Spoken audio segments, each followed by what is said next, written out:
Night crews are working to make sure there are more golden anniversaries. Their mission is to preserve Walt Disney's legacy of conserving animals and the environment. News 6 investigator Eric Sandoval is here with a closer look at what's being done. Eric? Yeah, really a neat story tonight, guys. You know, much of this conservation work actually started when Magic Kingdom was first being built. Canals just like this one were dug up to drain rainwater away from the site with a very sharp focus on making sure that they didn't harm the environment. Flash forward 50 years now, and it's evolved into a huge mission that's getting results. Hello, I'm Walt Disney.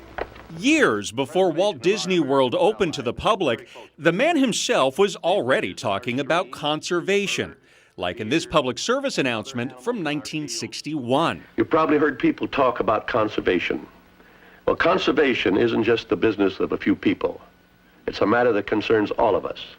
He was the original conservationist. You know, he believed in protecting wildlife and wild places. Dr. Scott Terrell is the director of Animal and Science Operations for Walt Disney World.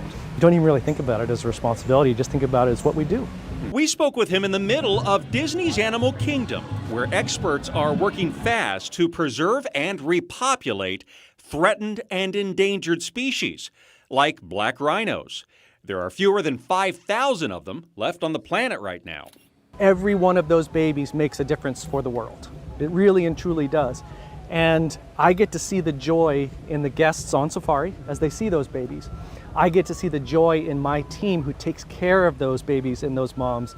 And that combination is everything. Terrell says that work stretches beyond the gates of the park. Here at Disney's Wilderness Preserve near Kissimmee, more animals and plants are protected by the Nature Conservancy on more than 11,000 acres. The company is also working to preserve the environment by reducing its carbon footprint. A shining example of that is their 270 acres of solar, like this facility near Epcot.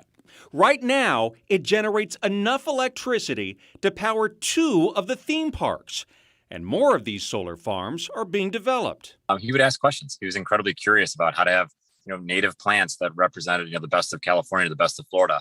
Colin O'Mara is the CEO of the National Wildlife Fund. That's the organization Disney worked with to produce those public service announcements. If you look at the sustainability work the company's done, the philanthropic work the company's done, the work they've done at Animal Kingdom, the work they've done at Epcot, I think it really does kind of showcase how he thought that kind of great entertainment could also be incredibly kind of nature informed and kind of really at harmony with kind of good sustainability practices. You know, Disney has really been a pioneer on all this kind of stuff. Too much to mention, but there is more that I can mention right now. Disney has a goal of sending zero waste to landfills by the year 2030. They've reduced the use of plastics in their parks, choosing more eco-friendly options for bags and straws.